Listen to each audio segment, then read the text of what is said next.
So students will be covering general science इस audio में, ठीक है। I have sent you a worksheet जिसमें 100 की क्वेश्चंस हैं, ऑल राइट। एंड इस ऑडियो में अभी हम 50 करेंगे, ओके 50 क्वेश्चंस करेंगे हम इस ऑडियो में। एंड हमारी कोशिश रहेगी कि हम क्वेश्चन वाइज हम इसलिए कर रहे हैं बिकॉज नॉर्मली जैसे एग्ज़ाम्स होते हैं उसमें जहाँ पे साइंस के क्वेश्चंस आने होते हैं एज स्टैटिक जीके में, ठीक है। तो जो साइंस के क्वेश्चंस आते हैं वो अप टू 10th क्लास के होते हैं। तो 10th सबने अगर करी है तो पहले करी होगी, तो हम पूरी 10th तो अब एक एक करके रिवाइज करेंगे तो वो बहुत डिफ़िकल्ट हो जाएगा। तो हम ऐसे साइंस के रैंडम क्वेश्चंस करेंगे, ठीक है। तो अगर हम फॉर एग्ज़ाम्पल 300-400 क्वेश्चन प्रैक्टिस कर लेते हैं तो हमारा एक बेस हो जाएगा साइंस को अटेम्प्ट करने का, ठीक है। तो क्वेश्चन के फॉर्म में अगर तुम इसको 3-4 बार रिवाइज कर लोगे तो तुम्हें आइडिया हो जाएगा कि ये क्वेश्चन अगर आया तो तुम्हें क्या आंसर करना है, ठीक है। चीज़ें याद आने लग जाएंगी धीरे धीरे कि 10th में क्या किया है। All right, so starting with it, first question is which of the following is chloroform. Which of the following is chloroform, ठीक है, कि इनमें से क्लोरोफॉर्म कौन सा है। और ऑप्शंस हैं methanoic acid, methane trichlorate, formaldehyde and none of these, ठीक है। कौन सी चार ऑप्शंस हैं? Methanoic acid, methane trichloride, formaldehyde and none of these, ठीक है। अब क्लोरोफॉर्म कौन सा होता है? Methane trichloride. कौन सा होता है? मीथेन ट्राइक्लोराइड, ठीक है। क्लोरोफॉर्म क्या होता है? मीथेन ट्राइक्लोराइड, ठीक है। बेसिकली तुम्हें क्या याद रखना है कि अगर क्लोरोफॉर्म में क्या होता है? क्लोरीन होता है। क्लोरोफॉर्म में क्या होता है? क्लोरीन होता है। तो अगर तो क्वेश्चन में क्लोरीन लिखा है तो सीधा क्लोरीन को टिक करना है, एंड अगर मीथेन ट्राइक्लोराइड लिखा है तो उसको टिक करना है, ओके। मेन हमने क्लोरीन को देखना है, ऑल राइट। अच्छा, अब हमने जो बाकी ऑप्शंस की बात करी थी, एक का ऑप्शन थी मेथेनोइक एसिड। मेथेनोइक एसिड क्या होता है? मिथेनोइक एसिड वो होता है जैसे कभी हमें बी स्टिंग करती है या एंट काटती है, ठीक है, तो जो वो एसिड छोड़ती है ना उसको मिथेनोइक एसिड कहते हैं। वो एसिड क्या होता है? Methanoic acid. And methanoic acid को हम और किस नाम से जानते हैं? फॉर्मिक एसिड के नाम से। किस नाम से? फॉर्मिक एसिड के नाम से, ऑल राइट। और एक और ऑप्शन थी फॉर्मल्डिहाइड, ठीक है। फॉर्मल्डिहाइड क्या होता है? एडिबल अल्कोहल, ठीक है। ये एडिबल अल्कोहल होता है। एक तो होता है अल्कोहल जिसको हम एक्सपेरिमेंट्स वगैरह में यूज़ करते हैं, ठीक है, जो एसिडिक होता है। और ये फॉर्मल्डिहाइड जो है वो एडिबल अल्कोहल होता है, ठीक है। क्या होता है? Edible alcohol. ऑल्सो फॉर्मल्डिहाइड को क्या भी कहते हैं? मिथेनॉल, मिथेनल, ठीक है। क्या भी कहते हैं? मिथेनल, सॉरी मिथेनॉल नहीं, मिथेनल, ओके। सो अभी हमने क्वेश्चन 1 में क्या बात करी है कि एक तो chloroform, which of the following is chloroform, ये क्वेश्चन था। इसका आंसर क्या था? Methane trichloride. और मैंने क्या कहा था? क्लोरीन तुमने मेन देखना है, ठीक है। और बाकी जो दो ऑप्शंस थी वो थी मिथेनोइक एसिड एंड फॉर्मल्डिहाइड। तो हमने क्या पढ़ा था कि मिथेनोइक एसिड कहाँ पे होता है? बी स्टिंग में। कहाँ पे मिलता है? बी स्टिंग, एंड स्टिंग में। जब वह हमारे को काटती हैं तो कौन सा एसिड छोड़ते हैं? मेथेनोइक एसिड, जिसको हम क्या कहते हैं? Formic acid. अच्छा, अभी एसिड होता है तभी जैसे हमें कोई मधुमक्खी काट गई तो हम उस पर साबुन या कोई बेसिक चीज़ लगाने की कोशिश करते हैं ना, जिससे कि न्यूट्रलाइज हो जाए उसका इफेक्ट, ठीक है। तो इसलिए लगाते हैं क्योंकि वो एसिड होती है, और अगर हम उस पर बेस लगा देंगे कोई जैसे साबुन या कुछ और तो ये क्या हो जाएगा? न्यूट्रलाइज हो जाएगा इफेक्ट। और फॉर्मल्डिहाइड की हमने बात करी थी, उसको क्या कहते हैं? और उसको क्या भी कहते हैं? मिथेनल कहते हैं। और वो क्या होता है? Edible alcohol, edible alcohol, okay.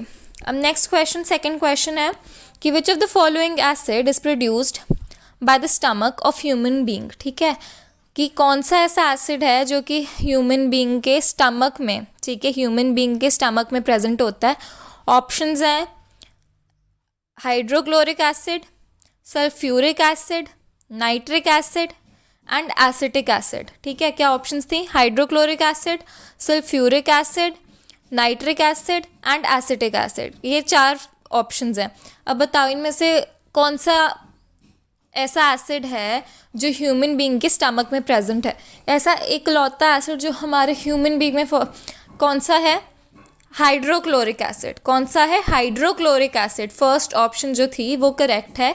क्या है? Hydrochloric acid. और ये कहाँ पाया जाता है? स्टमक में। 10th में हमने पढ़ा होगा ना, स्टमक में HCl होता है और इसीलिए बाइल जूस से क्रिएट किया जाता है, ताकि बाइल जूस बेसिक नेचर का होता है, ताकि उसका जो इफेक्ट है उसको न्यूट्रलाइज कर दें। और राइट, एंड इसीलिए स्टमक की जो वॉल्स होती हैं वो थिक होती हैं, ठीक है, ताकि HCl से वो करोड ना हो जाएं, ठीक है, HCl से वो हट ना जाए। एंड ओके, तो हमारे स्टमक में कौन सा एसिड पाया जाता है? HCl, that is hydrochloric acid. अब जो बाकी की ऑप्शंस थी, सल्फ्यूरिक एसिड और नाइट्रिक एसिड, ठीक है, सल्फ्यूरिक एसिड और नाइट्रिक एसिड जो हैं ये दोनों कहाँ यूज़ करे जाते हैं? फर्टिलाइजर्स बनाने में। कहाँ यूज़ करे जाते हैं? फर्टिलाइजर्स बनाने में, ठीक है।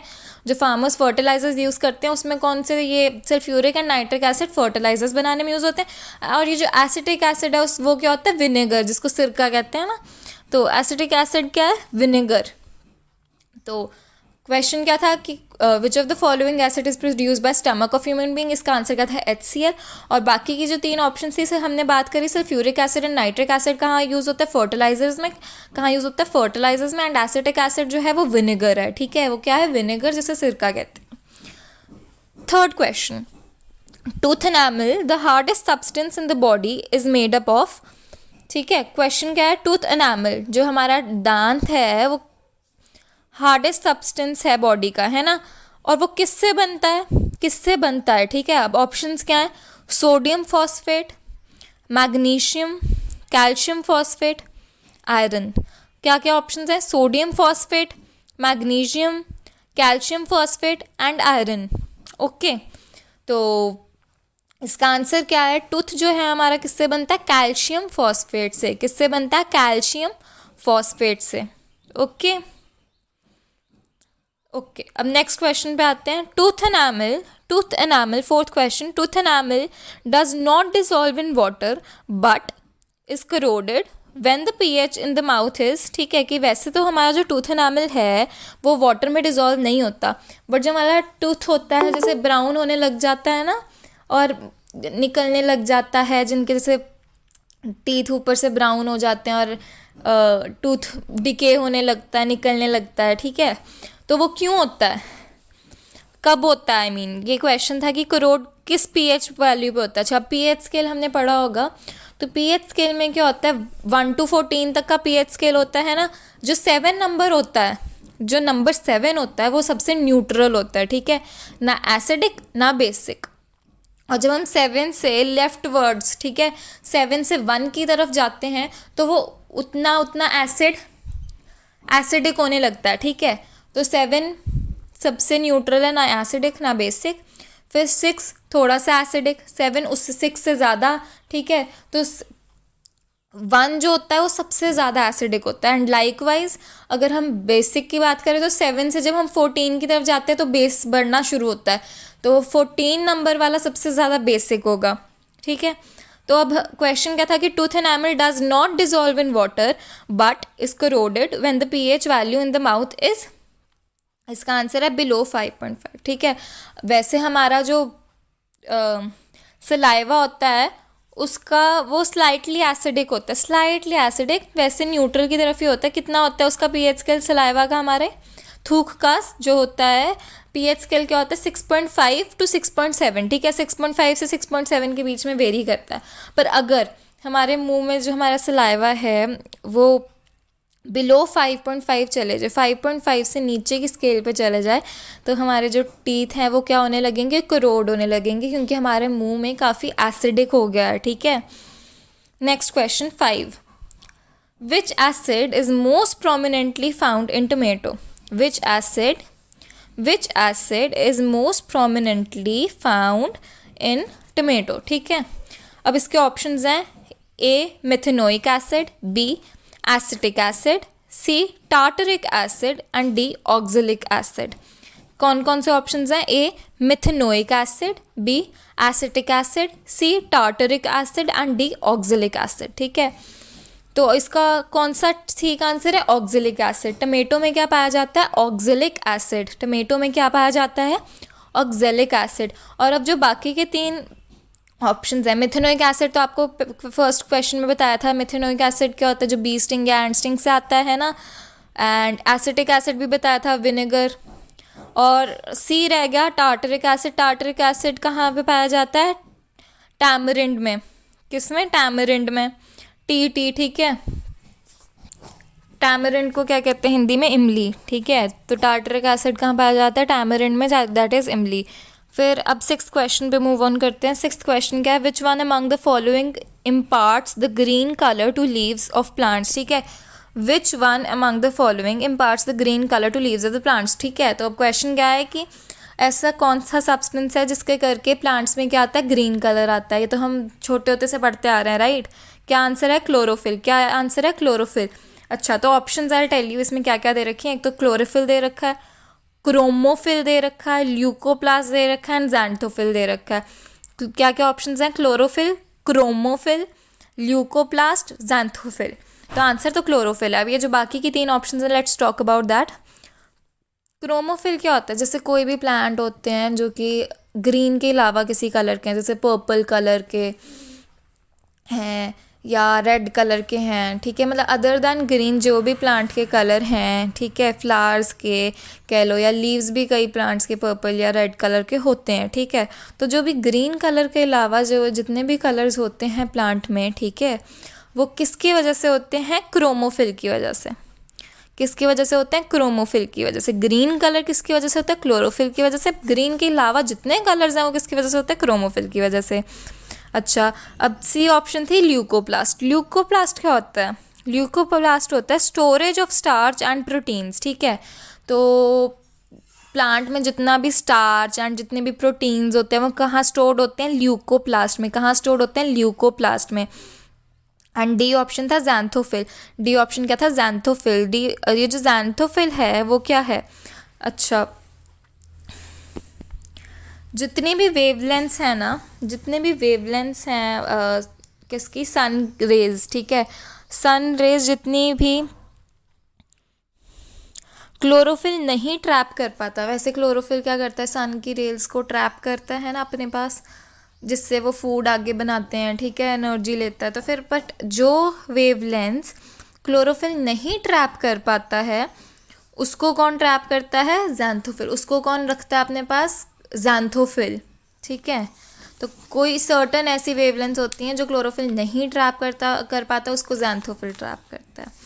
All right, moving on to the 7th question. 7th question is nettle leaves have stinging hair which causes painful stings when touched accidentally. This is due to कुछ ऐसे पत्ते होते हैं ना जिसपे ऐसे बाल लाइक सब्सटेंस होते हैं जिसको अगर हम टच कर लें तो हमें दर्द होती है या फिर इचीनेस कह सकते हैं, इरिटेशन होती है, ठीक है।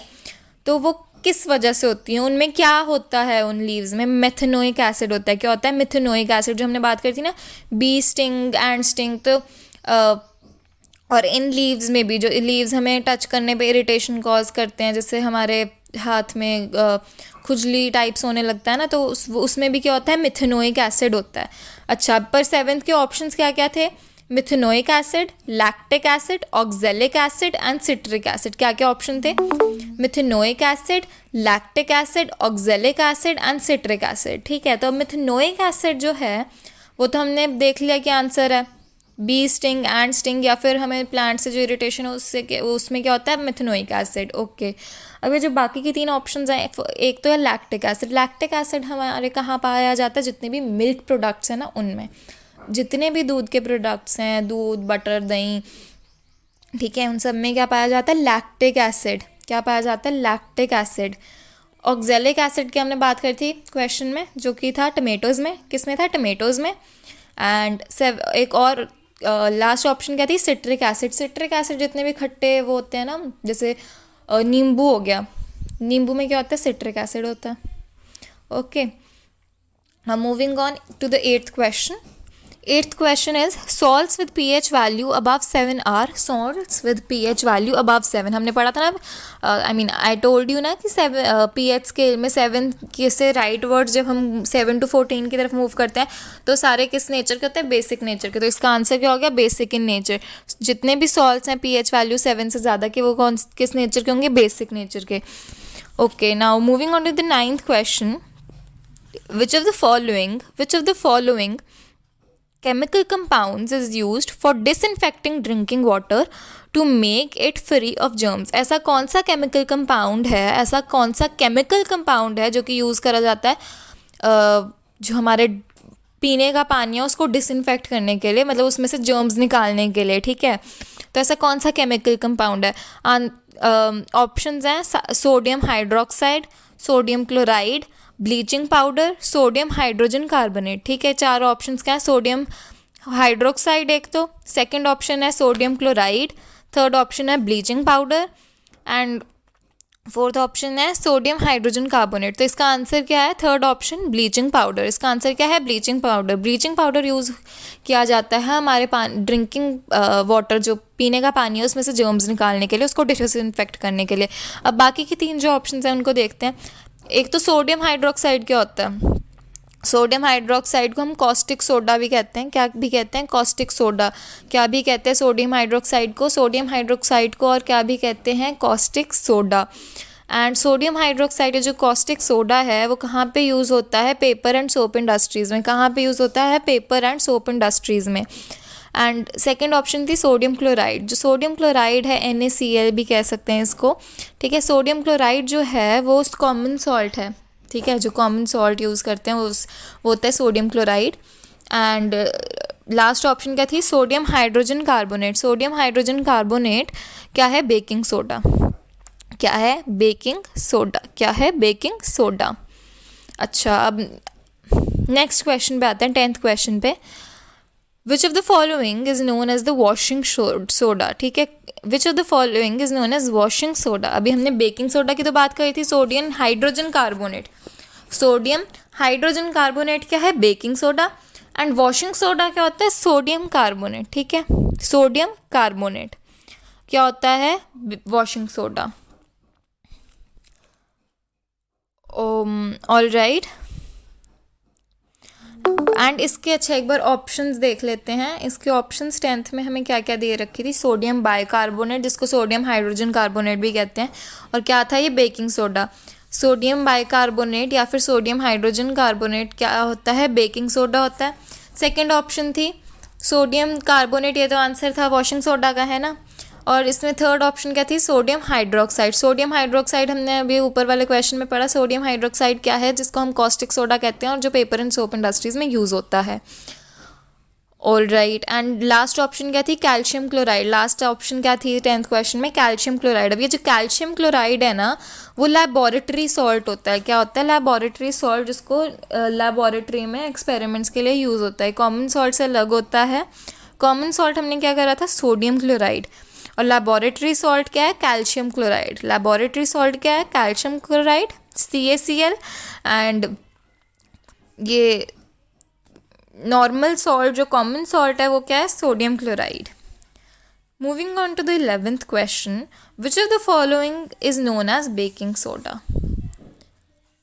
ये तो हमने देखा है अभी, बेकिंग सोडा के ऊपर बात करिए, सोडियम बाइकार्बोनेट या फिर सोडियम हाइड्रोजन कार्बोनेट, कुछ भी कह लो. ठीक है, ये क्या होता है, बेकिंग सोडा. तो इसका आंसर तो क्या हो गया, सोडियम बाइकार्बोनेट. अच्छा, और इसकी ऑप्शंस क्या थी, sodium bicarbonate, sodium carbonate, sodium hydroxide and calcium chloride. तो हमने ये इन तीनों को डिस्कस कर लिया है. सोडियम कार्बोनेट क्या था, सोडियम कार्बोनेट है वॉशिंग सोडा. ठीक है, सोडियम हाइड्रोक्साइड क्या था, हमारा कॉमन सॉल्ट. कैल्शियम क्लोराइड क्या था, सोडियम हाइड्रोक्साइड क्या था, सोडियम हाइड्रोक्साइड क्या था, कॉस्टिक सोडा जो कि पेपर एंड सोप इंडस्ट्रीज़ में यूज़ होता है ना. सोडियम हाइड्रोक्साइड क्या था, कॉस्टिक सोडा जो कि पेपर एंड सोप इंडस्ट्रीज़ में यूज़ होता है. एंड कैल्शियम क्लोराइड क्या था, कैल्शियम क्लोराइड क्या था, हमारा laboratory salt. Now moving on to the 12th question. The substance which doctors use as plaster, the substance which doctors use as plaster for supporting fractured bones in right position is, ठीक है, क्या है कि जो वो ऐसा कौन सा सब्सटेंस है जो डॉक्टर यूज़ करते हैं जब किसी के हड्डी टूटती है, प्लास्टर लगता है, तो वो प्लास्टर लगाने के लिए वो कौन सा सब्सटेंस यूज़ करते हैं. ऑप्शंस हैं cement, gypsum, calcium carbonate, plaster of Japan. Answer क्या है? B gypsum. आंसर क्या है? B gypsum. And plaster of Japan जैसी कोई चीज़ नहीं होती, प्लास्टर ऑफ पेरिस होती है. ठीक है, तो आंसर इसका क्या है? जिप्सम. क्या आंसर है? जिप्सम. जिप्सम यूज़ होता है प्लास्टर लगाने के लिए. Moving on to the 13th question. Moving on to the 13th question. 13th question is when an acid reacts with metal. ठीक है, जब एक एसिड मेटल के साथ रिएक्ट होता है तो कौन सी गैस रिलीज होती है? कौन सी गैस फॉर्म होती है? जब भी कोई, याद रखना, जब भी कोई मेटल एसिड के साथ रिएक्ट करेगा तो कौन सी गैस रिलीज होती है? कौन सी गैस फॉर्म होती है? हाइड्रोजन. कौन सी गैस फॉर्म होती है? हाइड्रोजन. ये हमेशा याद रखना. ठीक है. 14th question. Which of the following types of medicines is used for treating indigestion? अच्छा, जब किसी का पेट खराब होता है तो कौन सी मेडिसिन यूज़ करते हैं? Ant acid. ठीक है, एंट एसिड. जब एसिड बनने लगता है पेट में, कहते हैं ना कि हाय हमारा एसिड बनने लग गया है पेट में, अनईजी फील हो रहा है. ठीक है, तो क्या लेते हैं? Ant acid. वो बेसिक नेचर का होता है, तो उससे क्या होएगा कि जो इतना एसिड ज़्यादा अगर फॉर्म हो रहा है तो वो न्यूट्रलाइज कर देगा उसको. तो क्या लेते हैं? Ant acid. Moving on to the 15th question. ठीक है, 15th question is silver articles become black after some times when expose to air because. ठीक है, अब हमने देखा जितने भी सिल्वर के आर्टिकल्स होते हैं, तो अगर वो उसको हम एयर में रख दें, मतलब खुले में से रख दें ना, सिल्वर के जितने भी आर्टिकल्स होते हैं, तो उस पर ना ब्लैकिश लेयर फॉर्म होने लगती है. क्या होने लगती है? ब्लैकिश लेयर फॉर्म होने लगती है. क्यों होती है वो? ऑप्शन है कि it reacts with sulphur in the air, it reacts with oxygen in the air, it reacts with carbon dioxide in the air.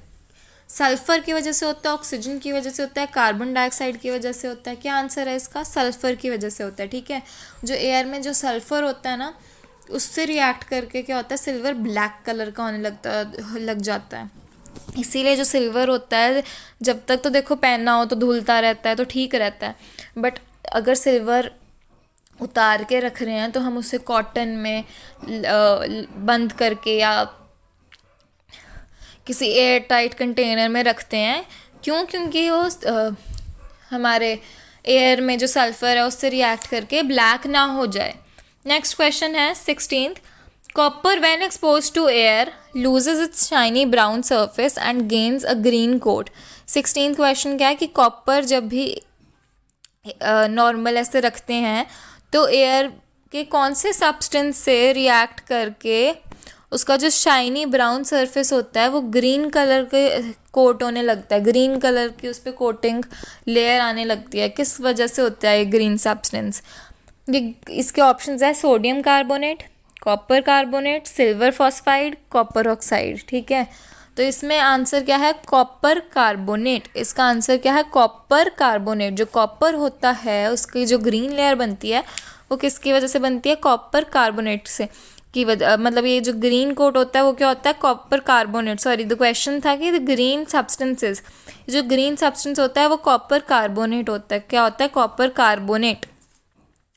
अच्छा, ऑप्शन में सिल्वर फॉस्फाइड की बात हुई है. जो सिल्वर फॉस्फाइड होता है ना, वो जो पहले के ज़माने में फिल्म्स बनती थी ना, फोटोग्राफ खींचते थे तो डायरेक्ट नहीं आती थी, फिल्म मिलती थी, वो किस, उसमें क्या यूज़ होता था? Silver phosphide.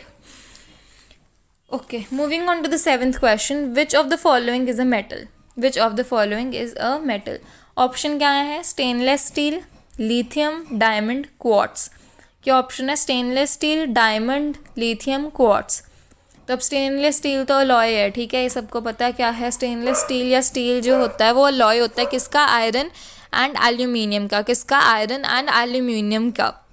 डायमंड और क्वार्ट्स मिनरल है. तो बचा क्या? लिथियम. लिथियम क्या है? मेटल है.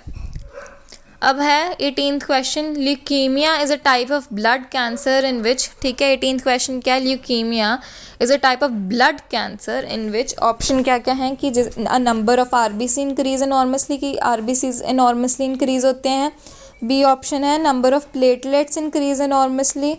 ऑप्शन सी क्या है, number of WBCs increase enormously. And D है नन ऑफ दीज।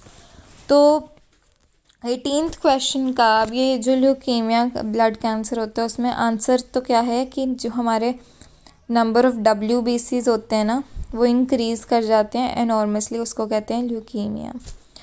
अच्छा, अब ये जो RBCs होते हैं, ठीक है पहला ऑप्शन में थे RBCs है ना, RBCs जो होते हैं वो क्या करते हैं, वो ऑक्सीजन, ठीक है, एंड प्लेटलेट्स जो होते हैं वो हेल्प किस में करते हैं, क्लॉटिंग में। प्लेटलेट्स किस में हेल्प करते हैं, क्लॉटिंग में। और जो WBCs होते हैं वाइट ब्लड सेल्स होते हैं वो जो वाइट ब्लड सेल्स होते हैं उसको इम्यूनिटी सेल्स भी कहते हैं, वो क्या बढ़ाते हैं, हमारी इम्यूनिटी, ठीक है। एंड वाइट ब्लड सेल्स को ल्यूकोसाइट्स भी कहते हैं, क्या भी कहते हैं, ल्यूकोसाइट्स। एंड इसी से क्या नाम आता है, ल्यूकीमिया, इसी से क्या नाम आता है इस बीमारी का, ल्यूकीमिया। एंड अगर हम इनके साइंटिफिक नेम की बात कर रहे हैं तो RBC का साइंटिफिक क्या नेम क्या है, एरिथ्रोसाइट्स, एरिथ्रोसाइट्स। RBCs का साइंटिफिक नेम क्या है, एरिथ्रोसाइट्स। प्लेटलेट्स का साइंटिफिक नाम क्या है, थ्रोम्बोसाइट्स। एंड WBC का तो हमने बात करी थी, ल्यूकोसाइट्स। एंड उसी से बीमारी का नाम leukaemia. Okay, moving on to the next question, 19th. Which of the following is known as the site of protein synthesis in the cell? Question है कि कौन सी ऐसी प्रोटीन सिंथेसिस की साइट है सेल में, ठीक है। तो ऑप्शंस हैं ribosome, lysosome, Golgi body, mitochondria. Ribosome, lysosome, Golgi body and mitochondria. तो इसका आंसर क्या है, राइबोसोम। इसका आंसर क्या है, राइबोसोम, ठीक है। राइबोसोम में, सेल में जो राइबोसोम होता है वहाँ पे प्रोटीन सिंथेसिस होता है। अब बात करें लाइसोसोम की, तो लाइसोसोम क्या है, लाइसोसोम को सुसाइडल बैग भी कहते हैं ना। ये डाइजेस्टिव एंजाइम होती है कि जब सेल बहुत ख़राब हो जाता है और मरने वाला होता है तो लाइसोसोम क्या होता है, वो पूरे सेल को क्या करता है, खा जाता है और फिर ख़त्म हो जाता है। तो इसको सुसाइडल बैग भी कहते हैं लाइसोसोम को। एंड जो गोल्जी बॉडी होती है वो प्रोटीन पैकेजिंग करती हैं, ठीक है। जैसे प्रोटीन सिंथेसिस होगा उसके बाद प्रोटीन के पैकेट्स बनाना, ठीक है। तो गोल्जी बॉडी क्या करती है, प्रोटीन की पैकेजिंग करती है। एंड माइटोकॉन्ड्रिया था, माइटोकॉन्ड्रिया सबको पता है power house of the cell, ठीक है। एंड अच्छा, हमने गोल्जी बॉडी की बात करी कि प्रोटीन पैकेजिंग करती है। अब जो एंडोप्लाज्मिक रेटिकुलम होता है वो डिलीवर करता है प्रोटीन के पैकेट्स को। एंडोप्लाज्मिक रेटिकुलम क्या करता है, डिलीवर करता है इन प्रोटीन के पैकेट्स को। Moving on to the next question, अभी ऊपर ही डिस्कस करा है तो इसमें आपको आंसर पता चल जाएगा। Which of the following is known as the power house of the cell, which of the following is known as the power house of the cell. इसमें ऑप्शन थी lysosome, ribosome, mitochondria, endoplasmic reticulum. तो power house of the cell तो सबको पता है क्या है, mitochondria. And lysosome ऊपर बताया क्या है, डाइजेस्टिव एंजाइम जिसको सुसाइडल बैग्स भी कहते हैं। राइबोसोम पता है प्रोटीन सिंथेसिस की साइट है। एंडोप्लाज्मिक रेटिकुलम अभी आपको गोल्जी बॉडी के साथ बता दिया था क्या करता है, डिलीवर करता है प्रोटीन के पैकेट्स को। 21st question, which among the following is the modification of stem, ठीक है। ऑप्शन है potato, radish, carrot, sweet potato. इनमें से कौन सा जो है वो मॉडिफिकेशन है एक स्टेम की।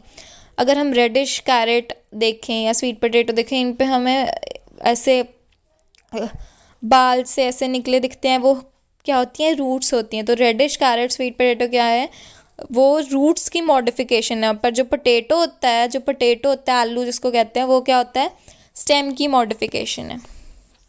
Question 22, the number of chromosomes found in human beings are, कितने क्रोमोसोम्स हैं ह्यूमन बींग्स में, कितने क्रोमोसोम्स हैं ह्यूमन बींग्स में, 46 क्रोमोसोम्स हैं, ठीक है।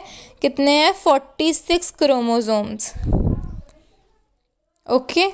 कितने हैं, 46 क्रोमोसोम। और अगर आए कि पेयर कितने हैं, कितने पेयर हैं? 22 + 1 सेक्स क्रोमोसोम, 22 + 1 सेक्स क्रोमोसोम, मतलब टोटल 23 हैं, बट उनमें से एक क्या होता है? सेक्स क्रोमोसोम होता है, और बाकी 22 क्या है? बाकी तो कितने क्रोमोसोम हैं? 46। अगर पेयर की बात करें तो 22 + 1 23, अगर 23 लिखा है तो 23, अगर 22 + 1 ऐसे है तो वो आंसर होएगा। अच्छा, इससे रिलेटेड यहाँ क्वेश्चन तो नहीं है, बट मैक्सिमम क्रोमोसोम किस लिविंग क्रीचर में होते हैं? पिजन में। कितने किस में होते हैं? पिजन में। पिजन में 40 पेयर्स होते हैं क्रोमोसोम के, तो कितने क्रोमोसोम हो गए? 80। ह्यूमन बॉडी में तो 46 होते हैं, पिजन में कितने होते हैं? 80 क्रोमोसोम्स होते हैं। और अगर पेयर की बात करें तो कितने? 40। ठीक है, डिवाइड बाय 2 कर लो। Question 23, which of the following cell division occurs only in sex cells? Sex cells में सेल डिवीजन कौन सी होती है? मियोसिस। क्या होती है? मियोसिस। अच्छा, सेक्स सेल्स में क्या होता है? आप देखो, अगर दो सेक्स सेल्स हैं XX एंड XY, ठीक है, तो XX डिवाइड होएगा X और X में, और जो XY है वो किस में डिवाइड होएगा? X और Y में। तो दो क्या थे? पेरेंट सेल्स, और 4 क्या हैं? डॉटर सेल्स, है ना। 4 क्या हैं? डॉटर सेल्स हुए।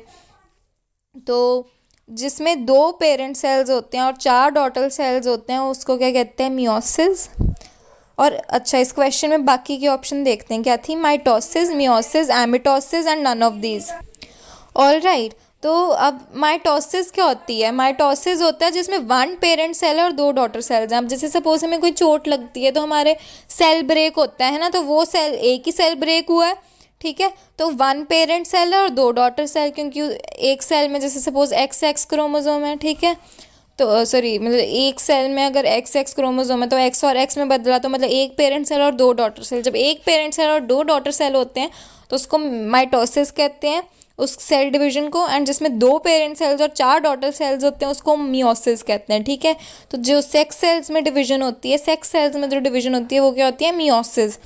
अच्छा, एक और ऑप्शन थी इसमें, एमिटोसिस। अब जितने भी सिंगल सेल्ड ऑर्गेनिजम्स होते हैं उनमें जब सेल डिवीजन होती है रिप्रोडक्शन के लिए, जैसे अमीबा हो गया, ठीक है, तो उसमें जब सेल डिवीजन होती है रिप्रोडक्शन के लिए उसको क्या कहते हैं? एमिटोसिस। उसको क्या कहते हैं? एमिटोसिस। अमीबा से याद रखना, एमिटोसिस, ठीक है।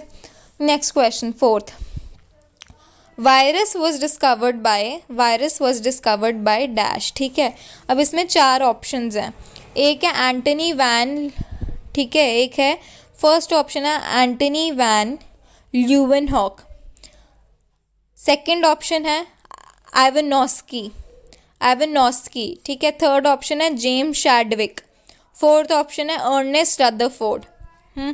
तो इसका आंसर क्या है? वायरस किसने डिस्कवर किया था? आइवनोस्की ने। किसने किया था? आइवनोस्की ने। याद रखना, वायरस किसने डिस्कवर किया था? आइवनोस्की ने।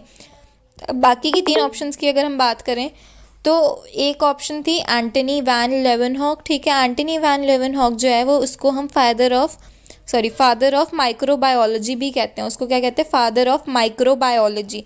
तो एंटनी वैन ल्यूवेनहॉक का अगर बात करें तो वो क्या है? Father of microbiology. एंड जो जेम्स शैडविक है, वो जेम्स शैडविक आपने काफ़ी बार नाम सुना होगा। वो कौन है? जिन्होंने न्यूट्रॉन डिस्कवर किया था। जिसने क्या किया था? न्यूट्रॉन डिस्कवर किया था। एंड अर्नेस्ट रदरफोर्ड ने क्या डिस्कवर किया था? Proton and nucleus. क्या डिस्कवर किया था? Proton and nucleus. तो अब हमने चारों की बात कर लिया। आइवनोस्की ने वायरस डिस्कवर किया था, एंटनी वैन ल्यूवेनहॉक को हम फादर ऑफ माइक्रोबायोलॉजी कहते हैं। जेम्स शैडविक ने क्या डिस्कवर किया था? न्यूट्रॉन। जेम्स शैडविक ने क्या डिस्कवर किया था? न्यूट्रॉन। एंड अर्नेस्ट रदरफोर्ड ने प्रोटॉन एंड न्यूक्लियस, ठीक है। Moving on to question 25, small pox जो होता है it is caused by, 4 option हैं यहाँ पे, variola virus, rhino virus, varicella virus, entero virus. तो इसका स्मॉल पॉक्स जो है, जो इंडिया में थैंकफुली कम्प्लीटली इरेडिकेट हो गया है, वो किस वायरस की वजह से कॉज होता था? वेरियोला वायरस की वजह से। किस वायरस की वजह से? वेरियोला वायरस की वजह से। तो स्मॉल पॉक्स किसकी वजह से कॉज होता है? वेरियोला वायरस की वजह से। अब बाकी के 3 ऑप्शन जो थे, राइनो वायरस, जो राइनो वायरस है वो नॉर्मल वायरल जो होता है ना, तो वो किसकी वजह से होता है? राइनो वायरस की वजह से। जो वर्सेला वायरस है, वर्सेला वायरस क्या होता है? वो चिकन पॉक्स, जो चिकन पॉक्स होता है प्रॉपर, वो किसकी वजह से होता है? वरिसेला वायरस की वजह से। स्मॉल पॉक्स किसकी वजह से होता है? वेरिओला। एंड चिकन पॉक्स किसकी वजह से होता है? वरिसेला वायरस की वजह से। एंड डी है क्या था? Entero virus. एंटेरो वायरस क्या होता है? जो सीधा डायरेक्टली इम्यून सिस्टम को जाके इफ़ेक्ट करता है, जो सीधा इम्यून सिस्टम को जाके डायरेक्टली इफ़ेक्ट करता है, उसको कहते हैं entero virus. Next 26 question, which among the following bacteria is the causative agent of tetanus? ठीक है, टेटनस किसके करके होता है? किस बैक्टीरिया की वजह से? टेटनस किस बैक्टीरिया की वजह से होता है? क्वेश्चन है, ऑप्शन में दिया हुआ है Mycobacterium, short rod, Salmonella, clostridium. ठीक है, इसका आंसर क्या है? टेटनस किस वजह से होता है? क्लोस्ट्रीडियम की वजह से। किसकी वजह से होता है? क्लोस्ट्रीडियम की वजह से। टेटनस किसके वजह से होता है? क्लोस्ट्रीडियम की वजह से। बाकी की तीन ऑप्शंस देखते हैं। माइकोबैक्टीरियम जो होता है वो टीबी का बैक्टीरिया होता है। टीबी किस बैक्टीरिया की वजह से होता है? माइकोबैक्टीरियम की वजह से। टीबी किस वजह से होता है? माइकोबैक्टीरियम की वजह से। शॉर्ट रॉड जो है वो उससे क्या होता है? वर्म्स होते हैं पेट में, कहते हैं ना पेट में कीड़े हो गए, वो किस बैक्टीरिया की वजह से होता है? Short rod. और जो सैल्मोनेला है वो सैल्मोनेला बैक्टीरिया से क्या होता है? टाइफॉइड होता है। क्या होता है? टाइफॉइड। सैल्मोनेला टाइफी कहते हैं ना टाइफॉइड का बैक्टीरिया। ठीक है, now moving on to the next question 27th, night blindness is cause due to the deficiency of. जो नाइट ब्लाइंडनेस होती है, रात को कम दिखना या ना दिखना, वो किसकी वजह से होता है? विटामिन ए की कमी से। किसकी वजह से होता है? विटामिन ए की कमी से। ऑप्शन क्या क्या थी? Vitamin B1, vitamin D, vitamin B12। तो विटामिन ए की कमी से क्या होता है? Night blindness. याद रखना, जितने भी जैसे आंखों से रिलेटेड होते हैं डेफिशिएंसीज, वो किसकी वजह से होते हैं? विटामिन ए की कमी से। और ओके, B1 की कमी से क्या होता है? विटामिन B1 की कमी से क्या होता है? बेरी। विटामिन B12 की कमी से क्या होता है? अनीमिया। एंड विटामिन डी की कमी से जितनी भी बोन रिलेटेड चीज़ें होती हैं, जैसे रिकेट्स हो गया। ठीक है, तो अभी ऑप्शन में क्या क्या था? Vitamin B1, B12, D and A. तो ए तो आंसर है नाइट ब्लाइंडनेस का। B1 से क्या होता है? बेरी जो कि स्किन डिजीज़ होती है। B12 से क्या होता है? अनीमिया होता है, जिसको ठीक है ब्लड की कमी कह सकते हैं। ठीक है, हीमोग्लोबिन का वो होता है। ठीक है, एंड विटामिन डी क्या होता है? विटामिन डी की कमी से क्या होता है? रिकेट्स। ओके, अगर अच्छा इनके साइंटिफिक नेम्स की अगर हम बात करें तो विटामिन B1 को क्या कहते हैं? थायमाइन कहते हैं। क्या कहते हैं? थायमाइन। विटामिन B12 को क्या कहते हैं? कोबलामिन। ठीक है, क्या कहते हैं? कोबलामिन। विटामिन डी का साइंटिफिक नेम क्या है? कैल्सीफेरोल। क्या है? कैल्सीफेरोल। अगर हम जितने भी विटामिन डी की टैबलेट्स लेते हैं तो उनके डब्बों पे क्या लिखा होता है? कैल्सीफेरोल लिखा होता है विटामिन डी की जगह।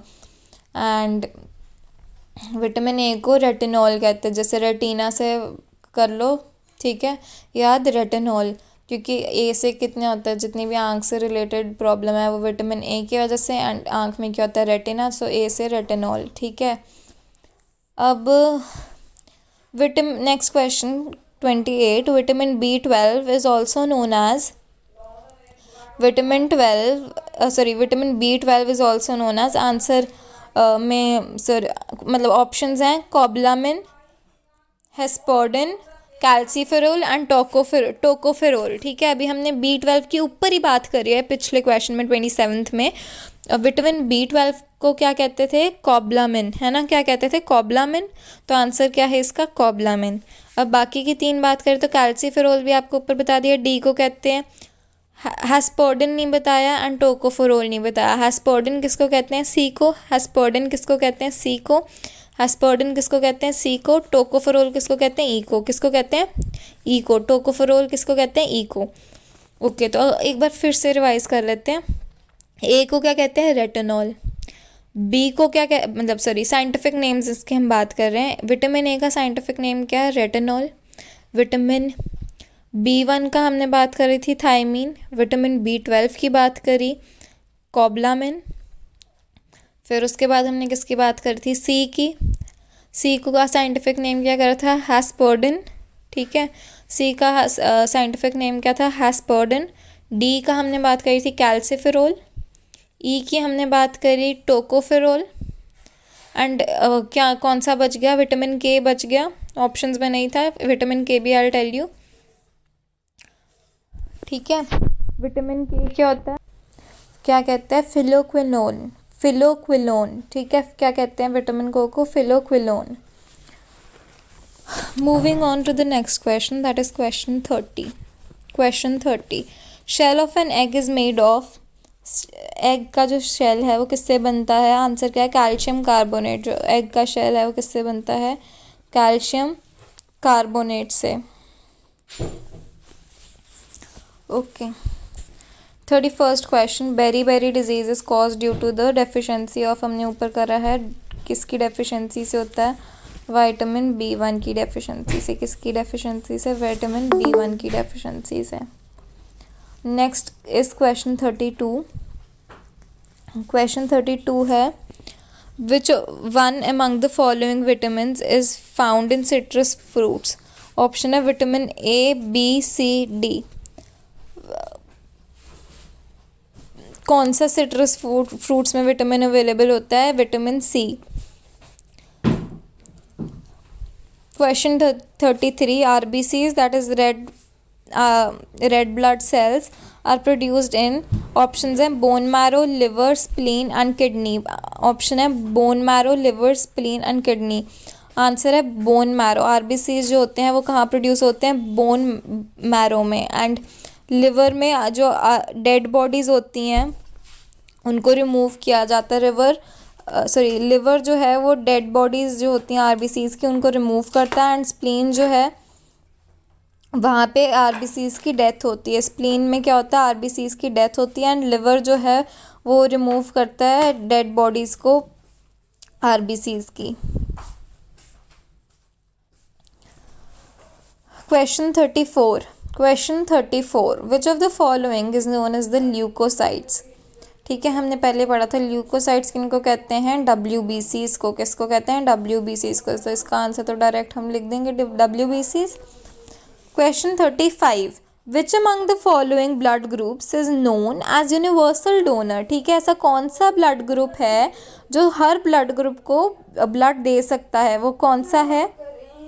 ऑप्शंस हैं AB, O नेगेटिव। ठीक है, तो क्वेश्चन क्या था, यूनिवर्सल डोनर का है ना। सो ऑप्शन क्या हमने बात करी थी कि AB, AB and O negative options थी। तो यूनिवर्सल डोनर कौन होता है जो किसी भी ब्लड ग्रुप को ब्लड दे सकता है, वो क्या होता है, O नेगेटिव। वो क्या होता है, O नेगेटिव। अच्छा, वो O नेगेटिव यूनिवर्सल डोनर कैसे है, क्योंकि उसमें क्या है, कोई एंटीजन नहीं है। O नेगेटिव में there is no antigen. No antigen का मतलब है कि अगर वो किसी भी और ब्लड ग्रुप वाले बंदे में अगर वो ब्लड डालेंगे तो यूजुअली क्या होता है कि ब्लड को ऐसे वो रिएक्ट करती है किसी फॉरेन बॉडी को, अगर कोई और आए। ठीक है, और उससे क्या होते हैं, जो ब्लड में एंटीबॉडीज़ होती हैं ना वो क्लॉट्स बनाने लगती हैं, तो प्रॉब्लम हो जाती है। पर O नेगेटिव में कोई एंटीजन नहीं है, मतलब कोई ऐसा अगर वो डालेंगे भी तो जो किसी का ब्लड होएगा वो रिएक्ट नहीं करेगा कि फॉरेन बॉडी आई है, एंड उसको एक्सेप्ट कर लेगा। एंड यूनिवर्सल रेसिपिएंट क्या होता है कि जो ब्लड ग्रुप किसी कोई भी ब्लड ले सकता है, that is AB positive. AB positive जिनका ब्लड ग्रुप होता है उनको यूनिवर्सल रेसिपिएंट कहते हैं। क्यों, क्योंकि AB पॉजिटिव में कोई भी एंटीबॉडी नहीं होती, तो अगर कोई भी ब्लड आएगा भी तो वो रिएक्ट ही नहीं करेगा उनका ब्लड, क्योंकि एंटीबॉडी नहीं है, मतलब क्लॉट्स नहीं फॉर्म होंगे। सो वो क्या होता है, यूनिवर्सल रेसिपिएंट होते हैं। और जो O पॉजिटिव होते हैं वो सिर्फ पॉजिटिव वाले ब्लड ग्रुप्स को दे सकते हैं ब्लड। एंड O नेगेटिव हर पॉजिटिव नेगेटिव हर को दे सकते हैं। Moving on to the 36th question. 36th question है कि rust and smart are the diseases caused by maize, paddy, pulse, wheat. इसका आंसर है रस्ट एंड स्मार्ट जो डिजीजेज होती हैं वो किसकी वजह से होती है, व्हीट की वजह से। Next question 37, Pusa 205 is a variety of maize, paddy, wheat, pulse. Answer is paddy. जो PUSA 205 that is Pusa 205 is a variety of paddy. P से P याद रखना, पैडी। फिर उसके बाद Sahiwal is a variety of cow, goat, buffalo, camel. Sahiwal जो होती है वो लोकल ब्रीड है किसकी, काओ की। 39th question, yellow colour of question क्या था, yellow colour of urine is because of, question में है, सॉरी ऑप्शंस क्या हैं, बिलीरुबिन, यूरोक्रोम, बिलवर्डिन, ऑक्जेलिक एसिड। ठीक है, तो आंसर क्या है इसका, यूरोक्रोम। अब बाकी की 3 ऑप्शंस की बात करें तो बिलीरुबिन क्या होता है, डेड बॉडीज ऑफ आरबीसी। ये भी येलो कलर ही कॉज करते हैं, ये कन्फ्यूजन के लिए दिया है। ठीक है, जो बिलीरुबिन होता है वो डेड बॉडीज ऑफ आरबीसी होती हैं। अगर वो लिवर उसको ना निकाले, ठीक है, और अगर वो ब्लड में रह जाएं तो उससे क्या होता है, येलो कलर कॉज होने लगता है स्किन का, जिसकी वजह से हम कहते हैं ना जॉन्डिस हो गया, पीलिया। ठीक है, वो क्या होता है, डेड बॉडी जब आरबीसी की रिमूव ना होए। ठीक है, और डेड बॉडीज़ ऑफ आरबीसी क्या होते हैं, बिलीरुबिन। ठीक है, बिलीरुबिन जो होती हैं वो डेड बॉडीज़ होती हैं आरबीसी की। अब यूरिन का तो आंसर क्या है, यूरोक्रोम, यूरिन से यूरोक्रोम आंसर। ठीक है, येलो कलर जो यूरिन का होता है वो किसकी वजह से होता है, यूरोक्रोम की वजह से। एंड बी ऑप्शन जो था बिलीवर्डिन, जो ऑप्शन थी बिलीवर्डिन, जैसे नील नहीं पड़ता, जो सेल्स ब्रेक होते हैं बट प्रॉपरली ब्रेक नहीं होते तो नील पड़ जाता है ब्लू कलर का, तो वो किसकी वजह से होता है, बिलीवर्डिन की वजह से, क्योंकि बिलीवर्डिन बन जाता है वहाँ पे। And oxalic acid we have studied कि वो किस में होता है, टोमेटोज़ में। क्वेश्चन 40 है, xylem in plants is responsible for, option is conduction of water and mineral ions, and B है conduction of food material, C option है कि both A and B, D option है नन ऑफ दीज। तो xylem जो होता है plants में, जो जाइलम जो होता है प्लांट्स में वो क्या करता है, वाटर एंड मिनरल आयंस के कंडक्शन में, मतलब वाटर एंड मिनरल आयंस को ट्रांसपोर्ट करने में हेल्प करता है। और जो फ्लोएम होता है वो होता है फूड मटेरियल्स के लिए, कंडक्शन ऑफ फूड मटेरियल्स के लिए। Question 41, pressure inside our body is, options हैं equal to atmospheric pressure, less than atmospheric pressure, above the atmospheric pressure, और none of these. So answer is equal to atmospheric pressure. तो इसका answer क्या है, equal to atmospheric pressure. Because हम देखते हैं ना कि अगर हम पहाड़ों में जाएँ ऊपर जहाँ ऑल्टीट्यूड कम होता है तो हमारे कान बंद पड़ने लगते हैं, सिर दर्द होने लगता है। दैट इज़ बिकॉज हमारी बॉडी उस टाइम एटमॉस्फेरिक प्रेशर ऊपर कम होता है तो उससे एडजस्ट करने की कोशिश कर रही होती है। ठीक है, तो फिर थोड़ी देर बाद हम देखते हैं तो कि थोड़ी देर बाद नॉर्मल होने लगता है अगर हम ज़्यादा देर वहाँ रहें। और फिर वैसे ही अगर हम पहाड़ों से नीचे आते हैं तो फिर ऐसे होने लगता है, बिकॉज अभी बॉडी ने उससे एडजस्ट करना है। ठीक है, तो हमेशा याद रखना प्रेशर जो होता है बॉडी का इनसाइड का वो हमेशा एटमॉस्फेरिक प्रेशर के इक्वल होता है। Question 42, atmospheric pressure is measured by, अच्छा अभी जो एटमॉस्फेरिक प्रेशर है वो मेजर किससे होता है, ऑप्शंस हैं क्रायोमीटर, ऑल्टीमीटर, बोलोमीटर, बैरोमीटर। ठीक है, ऑप्शंस क्या हैं, cryometer, altimeter, barometer and bolometer. Answer क्या है इसका, एटमॉस्फेरिक प्रेशर किससे मेजर होता है, बैरोमीटर से। किससे मेजर होता है, बैरोमीटर से। बाकी की 3 ऑप्शन देखते हैं। ऑल्टीमीटर से क्या मेजर होती है, हाइट, ऑल्टीट्यूड, हाइट। ठीक है, तो और क्रायोमीटर से क्या होता है, जो बहुत लो टेम्परेचर्स होते हैं ना वो किससे मेजर करते हैं, क्रायोमीटर से। एंड जो बोलोमीटर होता है वो उससे क्या करते हैं, जो भी इंफ्रारेड रेडिएशंस होती हैं वो किससे मेजर करते हैं, बोलोमीटर से। Okay, question 43, what is sublimation, what is sublimation.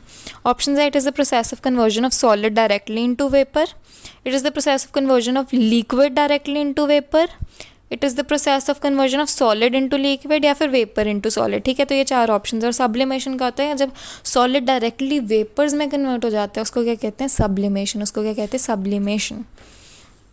Okay, अब moving on to the next question 44, which mirror is used as a shaving glass. कौन सा मिरर शेविंग ग्लास के लिए यूज़ होता है, ऑप्शन है convex mirror, concave mirror, both convex and concave mirror, plane mirror. अच्छा, अब एक बात I am going to tell you, इसको हमेशा याद रखना। तो तुम ये क्वेश्चन जो इसमें कितनी मर्जी वेरिएशन आ जाए you will be able to solve it. It is कि कनकेव जो होता है वो कन्वर्जिंग मिरर्स होते हैं। कन्वर्जिंग मिरर्स मतलब कि फोकस्ड एंड क्लियर इमेज की, ठीक है, जितने भी अलग अलग रेज होती हैं उनको एक फोकस पे लाते हैं। ठीक है, इसलिए क्या होते हैं, कन्वर्जिंग मिरर्स होते हैं। वो focused and clear image produce करते हैं। और जो कन्वेक्स मिरर्स होते हैं वो डाइवर्जिंग होते हैं, मतलब कि उनमें जैसे रेज आ रही हैं, ठीक है, वो उनको अलग अलग डायरेक्शंस में क्या कर देंगे, डाइवर्ज कर देंगे। अलग अलग डायरेक्शंस में क्या करेंगे, डाइवर्ज। तो कन्वेक्स मिरर से क्या होती है, लार्ज इमेज फॉर्म होती है। क्या फॉर्म होती है, लार्ज इमेज। ठीक है।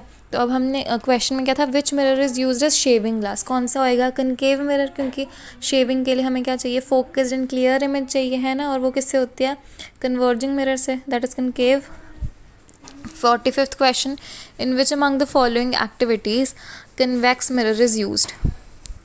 इसके ऑप्शंस हैं, A as a reflector of the headlights of the vehicle, B in ophthalmoscope for examining eye, ear, nose by a doctor, C in solar cookers, D in sodium reflector lamps। ठीक है, अब इसमें कईयों को confusion हो सकती है कि as a reflector of headlights भी यूज़ हो सकता है, ठीक है, बट नहीं, मेन ये जो रिफ्लेक्टर हेडलाइट्स होती हैं उनको क्या कहते हैं, फॉग लाइट्स। जो फॉग में होती हैं, तो फॉग में क्या दिखाने के लिए कि यहाँ पे कार जा रही है तो वो चमकती है, तो बेसिकली वो क्या होता है, focused and clear image form करने के लिए होता है, ठीक है।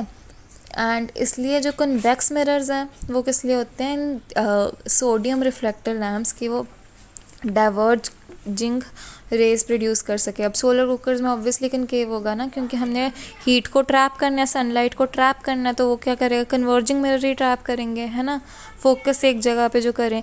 एंड इन मोरोस्कोप for examining eye, ear, nose, वो भी फोकस्ड एंड क्लियर इमेज चाहिए उनको, तो उसके लिए भी क्या होएगा, कनकेव मिरर। तो क्या रहा, सोडियम रिफ्लेक्टर लैम्प्स आंसर है, कन्वेक्स मिरर्स कहाँ यूज़ होते हैं का। Next question is 46, which among the following mirrors is used in rear view device of vehicles जितने भी कार्स, एक्टिवाज, बाइक्स होती हैं वहाँ पे रियर व्यू मिरर्स होते हैं। वहाँ उन मिरर्स पे लिखा होता है ना कि objects in the mirror are closer than they appear, तो वो किस वजह से होता है, ठीक है। उसमें कौन से होते हैं, कन्वेक्स मिरर होते हैं। कौन से होते हैं, कन्वेक्स मिरर, क्योंकि हमें क्या चाहिए, लार्ज इमेज चाहिए। वहाँ तो लिखा ही होता है objects in the mirror are closer than they appear, मतलब कि वो ज़्यादा क्लोज हैं, तो उससे हमें क्या दिख रहा है, लार्जर इमेज दिख रही है, तो उसके लिए क्या यूज़ होता है, कन्वेक्स मिरर यूज़ होता है ना। And 47th, which among the following is correct regarding power of lenses. इसमें ऑप्शंस हैं, power of convex lens is negative, power of concave lens is positive, C option is if a lens is dipped into liquid its focal length and power both changes and none of these। इसका answer क्या है, सी, अगर किसी lens को हम liquid में dip करें तो उसका फोकल लेंथ एंड पावर दोनों क्या हो जाएंगे, चेंज हो जाएंगे। Question 48, when a ray of white light has passed through a prism it gets splitted into its consequent colors, the phenomena is called। जब हम एक प्रिज्म में लाइट देते हैं तो अगर वाइट लाइट हम प्रिज्म में दें तो वो प्रिज्म की दूसरी साइड से क्या निकलता है, रेनबो, पूरा विबग्योर निकलता है ना। ये एक्सपेरिमेंट काफ़ी बार पढ़ा होगा। तो इसको क्या कहते हैं, डिस्पर्शन ऑफ लाइट, इसको क्या कहते हैं, dispersion of light. 49th question, which among the following colours has the highest wavelength. Highest wavelength किसकी होती है, रेड कलर की। किसकी होती है, रेड। विबग्योर होता है ना, तो सबसे नीचे जो कलर होता है रेड, उसकी क्या होती है, highest wavelength. And highest frequency किसकी होती है, वॉयलेट की। हाईएस्ट फ्रीक्वेंसी किसकी होती है, वॉयलेट की। विबग्योर में वी से शुरू होता है, वी क्या होता है, वॉयलेट। वॉयलेट की क्या होती है, हाईएस्ट फ्रीक्वेंसी। रेड की क्या होती है, highest wavelength. And vice versa, तो लोएस्ट वेवलेंथ शॉर्टेस्ट वेवलेंथ किसकी होएगी, वॉयलेट की। एंड लीस्ट फ्रीक्वेंसी किसकी होगी, रेड की। 50th question, which among the following is caused by presbyopia. चलो ये बाकी ये सारे आई रिलेटेड क्वेश्चन है, ये 50 से हम आगे करेंगे। 1 to 49 हमने इस ऑडियो में कर लिए हैं। इसको बार बार 3-4 बार रिवाइज करना, तभी याद होएगा। Thank you.